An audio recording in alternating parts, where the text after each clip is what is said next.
हमारा भारत इतना बलवान हो चुका था कि जितनी बार सीमा के बाहर से आए हुए आतंकियों ने हमला किया उतनी बार मैंने उनको मार के गिराया। भारत ने अपनी वो ताकत दिखाई कि पाकिस्तान में घुस करके उनको ठोका।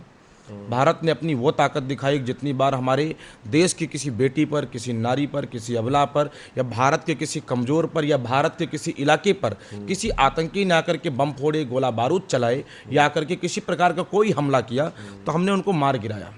भारत इतना बलवान हो गया था।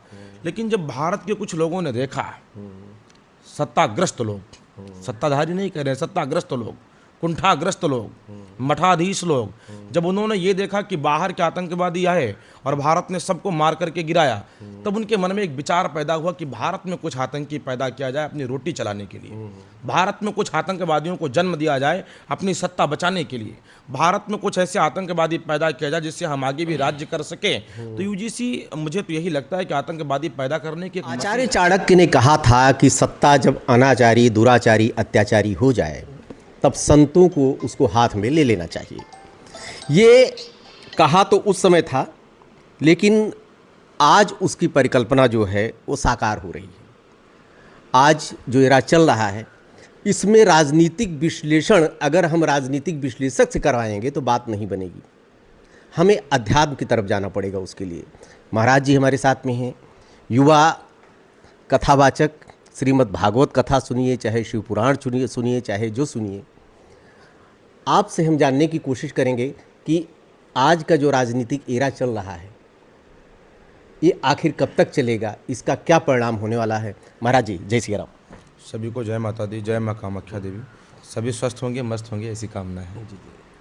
यूजीसी एक्ट आया, राजनीति पूरे देश की घूम गई है इस समय, और सभी जितने वोट बैंक हैं सभी पार्टियों के सब हिल रहे हैं। ये राजनीति की दिशा और दशा किस दिशा में, किस तरफ जा रही है? हमारा भारत इतना बलवान हो चुका था, ये हम इसलिए था का प्रयोग कर रहे हैं। हमें कहना चाहिए था कि हमारा भारत इतना बलवान है, लेकिन हमने कहा हमारा भारत इतना बलवान हो चुका था कि जितनी बार सीमा के बाहर से आए हुए आतंकियों ने हमला किया उतनी बार मैंने उनको मार के गिराया। भारत ने अपनी वो ताकत दिखाई कि पाकिस्तान में घुस करके उनको ठोका। भारत ने अपनी वो ताकत दिखाई कि जितनी बार हमारे देश की किसी बेटी पर, किसी नारी पर, किसी अबला पर, या भारत के किसी कमज़ोर पर, या भारत के किसी इलाके पर किसी आतंकी ने आकर के बम फोड़े, गोला बारूद चलाए, या आकर के किसी प्रकार का कोई हमला किया तो हमने उनको मार गिराया।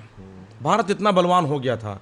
लेकिन जब भारत के कुछ लोगों ने देखा, सत्ताग्रस्त लोग, सत्ताधारी नहीं कह रहे, सत्ताग्रस्त लोग, कुंठाग्रस्त लोग, मठाधीश लोग, जब उन्होंने ये देखा कि बाहर के आतंकवादी आए और भारत ने सबको मार करके गिराया, तब उनके मन में एक विचार पैदा हुआ कि भारत में कुछ आतंकी पैदा किया जाए अपनी रोटी चलाने के लिए, भारत में कुछ आतंकवादियों को जन्म दिया जाए अपनी सत्ता बचाने के लिए, भारत में कुछ ऐसे आतंकवादी पैदा किया जाए जिससे हम आगे भी राज्य कर सकें। तो यूजीसी, मुझे तो यही लगता है कि आतंकवादी पैदा करने की एक मशीन है, एक मशीन है।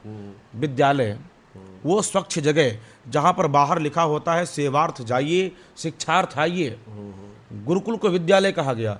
और विद्यालय ऐसी भूमि और भूमिका जहाँ के लिए मानस में लिखा गया गुरु गृह गए पढ़न रघुराई, अल्पकाल विद्या सबाई। यानी गुरुकुल में चक्रवर्ती सम्राट का बेटा पढ़ने के लिए जाता है और उस राजा का बेटा जा रहा है जिसके घर में ब्रह्म अवतार लेकर के आया है। वो गुरुकुल जहाँ पर छोटे सैनिक का बेटा पढ़ रहा है, पर चक्रवर्ती सम्राट का बेटा गया। अगर शायद दशरथ जी चाहते तो एक वशिष्ठ नहीं, हजारों गुरुदेव वशिष्ठ उनके घर में लग सकते थे। जी। लेकिन वहाँ पर भेजा गया कि जब वहाँ पर कोई शिष्य बन करके जाएगा तो उसका अपने दायित्व बोध का ज्ञान होगा, उसे अपने दायित्वों का बोध होगा। वहाँ पर ना जाति होती है, वहाँ पर ना अमीरी गरीबी होती है, वहाँ पर ना पवित्रता अपवित्रता होती है, वहाँ पर ना तो कोई कुंठा होती है, ना कोई मदमोह मात्सर्य होता है। वहाँ पर सारे बच्चे केवल शिष्य होते हैं और उस परंपरा को देखने वाला केवल गुरु होता है। आज ऐसे स्वच्छ मंदिर में, जिसको विद्या का भवन कहा गया, जिसको वरदायिनी भवन कहा गया, जिसको सरस्वती का आवास कहा गया, उनका निवास कहा गया, उस विद्या जैसे स्वच्छ भवन को कलंकित कर दिया गया।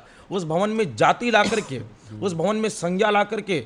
आखिर हमें तो ऐसा लगता है कि माँ भारती अभी सुप्त अवस्था में है, जागृत नहीं है, और जब तक माँ भारती सोई रहेंगी तब तक माँ भारती के ऊपर कुंठाघात होगा, तब तक उनके ऊपर कुठाराघात होगा। आज ऐसे लोगों को जगने की आवश्यकता है और खास करके संतों को जगने की आवश्यकता है।